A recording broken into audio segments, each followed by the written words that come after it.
If your kid has severe allergy and you were told by the doctor to have an adrenaline-like device, example would be Epipen, you should have it readily available at all times, and also you should take a course in CPR because sometimes you can get that bad a reaction. Is that true? It is true.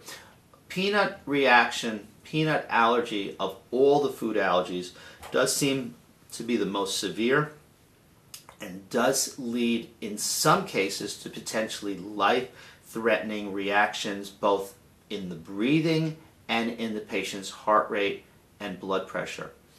Because of this, epinephrine is certainly an important medication to give quickly when the reaction begins. But sometimes the reaction happens so fast that a patient doesn't even have time to give themselves the epi, or the epi hasn't had a chance to work.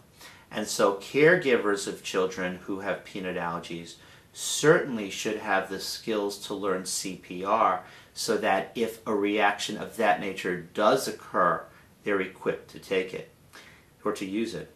That being said, those types of severe reactions are extremely rare. There's certainly the reactions that we hear about in the newspaper and that make it to the evening news.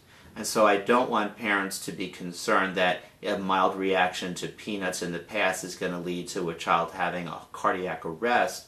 However, I do think it's wise to be prepared because we never know which patient is going to develop that reaction or which exposure is going to lead to that type of severe life-threatening reaction. So if you have a game plan, everybody who's a caretaker is prepared to utilize either Epipen or CPR, you're probably never going to need it. It's like the oil spill we're hearing the news. If you were prepared to handle the problem, we may not even have a problem today. Is that true?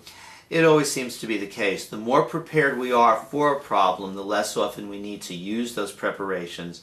But preparation is always beneficial whenever there's a risk for a severe reaction. I thank you very much.